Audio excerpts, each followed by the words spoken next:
नमस्कार, मु स्मिता। आज आम प्रस्तुत करिबा साधा बिरयानी बा बिरयानी राइस।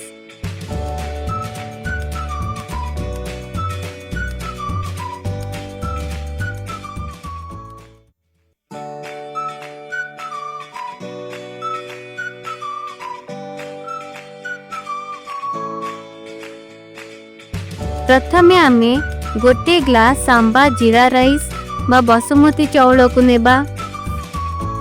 चाउल को भल भावे धोई आधा घंटा पर्यंत बतुरिबा को छाड़ी देबा।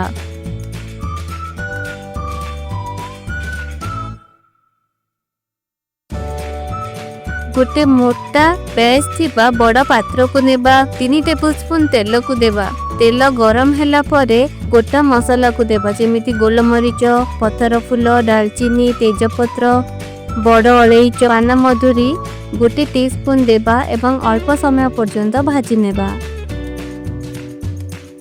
स्लाइस पियाज को देबा एवं लाइट गोल्डन हेबा जाय भाजी नेबा। पियाज भल भाव भाजी होई गलानी गोटे टेबलस्पून अदा रसुण पेस्ट को देबा एवं गोटे मिनट पर्यंत भाजी नेबा।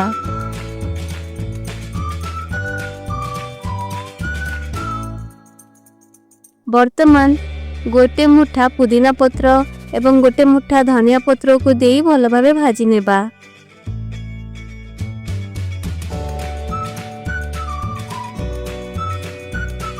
वर्तमान कटा टमाटो को देबा, गोटे टीस्पून लूण को देबा एवं भल भावे मिसाई देबा। गोटे टीस्पून हल्दी पाउडर, 3टी कटा कंचा लंका को देबा।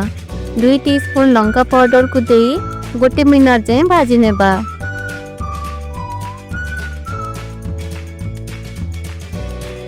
कवर करी टमाटो सॉफ्ट हेबा जाए गोटे रु 2 मिनट पर्यंत सिझिबा को देबा।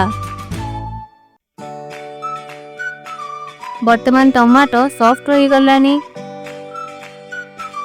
गोटे टेबलस्पून बिरयानी मसला को दे भल भावे मिसाई देबा।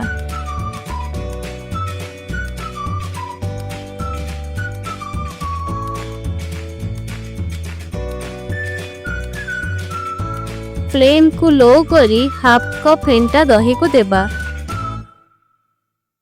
एवं संगे संगे मिसाई देबा। गोटे रु 2 मिनट पर्यंत कसी नेबा।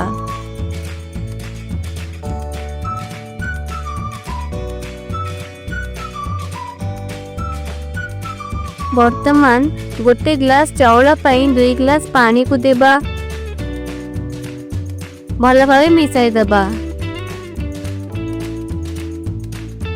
एही समय रे लूण को एडजस्ट करि नेबा एवं पानी को फुटिबा को छाड़ी देबा।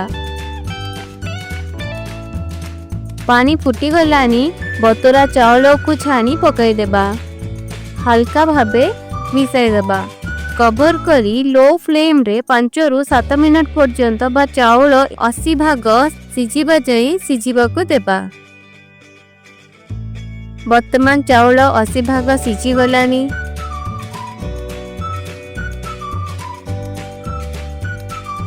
दुई टेबलस्पून घी को देबा एवं बिरयानी मसला को ऊपर छिंची नेबा। कदली पत्र बा एल्युमिनियम फॉइल रे कवर करी लो फ्लेम रे आउ 2 रु 3 मिनट पर्यंत कुक हेबा को देबा।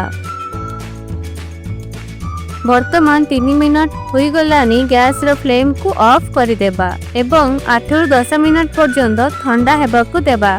10 मिनट होई गलानी कवर को बाहर करि नेबा। देखंतु आम साधा बिरयानी बा बिरयानी राइस सर्व करबा पई प्रस्तुत होई गला। आपनकु जदि एही रेसिपीटी भल लागि थाए वीडियोटी को लाइक एवं शेयर करी मो चैनल को सब्सक्राइब करि नेबे। वीडियोटी को शेष पर्यंत देखिबा पई धन्यवाद।